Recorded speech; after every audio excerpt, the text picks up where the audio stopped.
ओम शांति।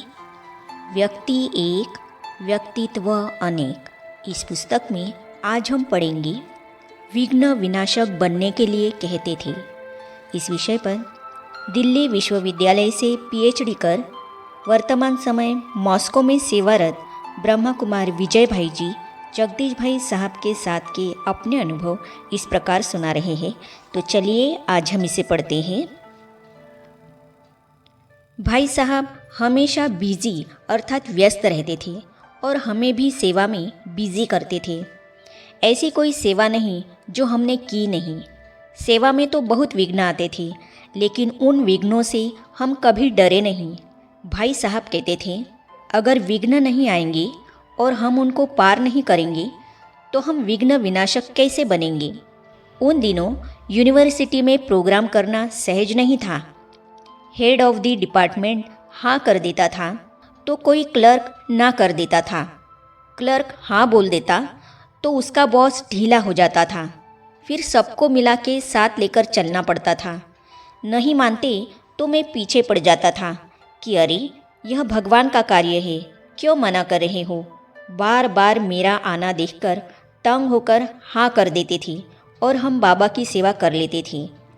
एक तरफ हमारी पढ़ाई भी चलती थी, दूसरी तरफ हमारी रिसर्च भी चलती थी और तीसरी तरफ बाबा की सेवा भी चलती थी। भाई साहब की दृष्टि में बड़ी शक्ति थी। एक बार हमारे हॉस्टल में भी भाई साहब का प्रवचन रखा था। सब स्टूडेंट्स बैठे हुए थे।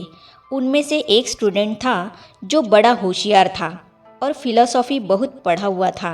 वो अपनी मान्यताओं पर चलता था, किसी का ज्ञान सुनना ही नहीं चाहता था। उस दिन वह भी भाई साहब का प्रवचन सुनने आया था। भाई साहब उस दिन आत्मा, परमात्मा और योग के बारे में बोल रहे थे। जब भाई साहब ने कहा कि आत्मा ही परमात्मा को याद करती है, याद करने की उस विधि को ही योग कहा जाता है, तो वो व्यक्ति उठकर खड़ा हो गया और ज़ोर ज़ोर से बोलने लगा कि आत्मा परमात्मा अलग अलग नहीं है, दोनों एक ही है। भाई साहब ने समझाने की बहुत कोशिश की, लेकिन वो मानने के लिए तैयार नहीं था। वो बोलता गया कि उस शास्त्र में वो लिखा है, इस शास्त्र में यह लिखा है। भाई साहब शांति से उसकी सारी बातें सुन रहे थे। वो अपना सारा सुनाकर चुप हो गया और शांत होकर खड़ा हो गया। तब भाई साहब ने कहा, ठीक है, एक काम करते हैं, 2 मिनट राजयोग मेडिटेशन करते हैं। भाई साहब ने सबको योग कराया। सब ने बहुत अच्छा अनुभव किया। लास्ट में वो व्यक्ति भी आकर भाई साहब से बहुत प्यार से मिला, योग का अपना अनुभव सुनाने लगा और कुछ लेन देन भी किया। सदैव उन्होंने बहनों को ही आगे रखा। बाबा कहते हैं ना, पांडवों को शिकार लेकर आना है और शक्तियों को उस शिकार को समर्पित कराना है। शुरू से भाई साहब ने बाबा की इस आज्ञा का परिपालन किया। सेवा में मेहनत खुद करते थे, लेकिन हमेशा बहनों को आगे रखते थे। जो भी करना है बहनों से पूछो, बहनों से राय लो, बहनों को ले जाओ। कहते थे बाबा की सेवा तथा बाबा की दृष्टि सारी दुनिया के लिए होती है। रशिया की सेवा के लिए भाई साहब ही बीज स्वरूप है। निमित्त तो ड्रामा में मैं था, लेकिन उसके लिए प्रेरणा स्रोत भाई साहब थे। मेरी इच्छा थी कि चक्रधारी दीदी और उनके साथ सुधा दीदी, संतोष दीदी रशिया की सेवा को आगे बढ़ाने की बीड़ा उठाए। उनके ही उमंग उत्साह से वह सेवा आरंभ हुई। शुरू शुरू में भाई साहब ने सब कुछ किया। जब वह सेवा स्थिर हो गई, सब प्रबंध हो गए, तब भाई साहब किनारे हो गए। कहने लगे, बड़ी दादी और दादी जानकी जैसे चाहे वैसे करें, मेरा काम अभी पूरा हो गया, आगे क्या करना है वे जाने। आश्चर्य की बात थी कि दादी जी ने हमें यही कहा कि जगदीश भाई ने जिस तरीके से सेवा शुरू की है उसी अनुसार आगे भी चले। उन्होंने जो मार्ग प्रशस्त किया, आज तक उसी मार्ग पर रशिया में सेवा चल रही है। भाई साहब रशिया आते थे विशेषकर ट्रेनिंग देने। सेवा के लिए वहाँ के ही भाई बहनों को ट्रेनिंग देकर तैयार करते थे। जब पहली बार भाई साहब रशिया आए, उस समय लगभग 10 टीचर्स को उन्होंने तैयार किया। अभी रशिया में लगभग 70 टीचर्स तैयार हुए हैं जो सेंटर पर रहते हैं। सेंटर भी 70 है। भाई साहब में दृढ़ता का गुण बहुत विशेष था। विंग बनाने में भी उनको बहुत मेहनत लगी। सब विंग्स की रूपरेखा बनाना, उनके कोऑर्डिनेटर्स, चेयरपर्सन्स, मेंबर्स कौन कौन होने चाहिए, इसका चयन करना बहुत मुश्किल काम था। ये सब उन्होंने किया। भाई साहब में दृढ़ता का गुण बहुत विशेष था। भाई साहब जितने भी निर्णय लेते थे, लेने के बाद उनमें पूरे दृढ़ रहते थे। एक बार फाइनल कर दिया, माना वो कार्य पूर्ण होना ही चाहिए। किसी भी बात को वे कभी हल्का नहीं छोड़ते थे। उनको बाबा के कार्य और आदेश में इतना विश्वास रहता था कि यह किसने कहा है, यह किसका कार्य है, यह भगवान उवाच है, कार्य हुआ ही पड़ा है।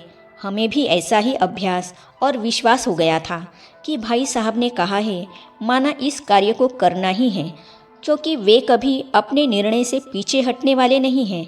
धीरे धीरे हमारे में यह संस्कार भर गया कि भाई साहब ने कहा, माना उसको करना ही है और वो कार्य होना ही है। भाई साहब मम्मा की बहुत महिमा करते थे।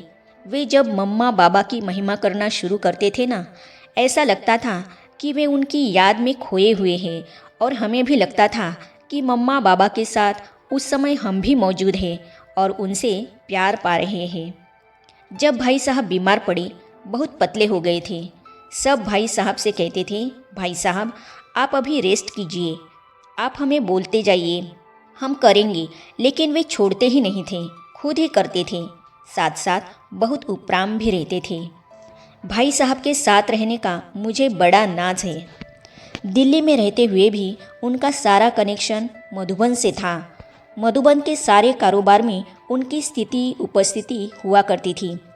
साहित्य लिखने के कारण वे दिल्ली में रहते थे। कई बार ब्रह्मा बाबा ने भी कहा है कि जगदीश बच्चा बाबा का राइट हैंड है, उसको यहाँ मधुबन में रहना चाहिए, लेकिन ड्रामा में नहीं है, उसको वही रहना है। मुझे नाज है कि भाई साहब के साथ रहने के, उनके साथ रहकर बाबा की सेवा करने के, उनसे ज्ञान के राज को जानने के, योग की गहरी अनुभूति करने के अनेक सुअवसर मुझे मिले। उन्होंने कभी अपने नाम मान शान की परवाह नहीं की। किसी भी कार्यक्रम में उनका नाम लिया न लिया, उसका कोई फ़र्क उन्हें नहीं पड़ता था। जो करना था वो कार्य किया और वहाँ से गायब। किसी कोने में या सभा के बीच में जाकर बैठ जाते थे।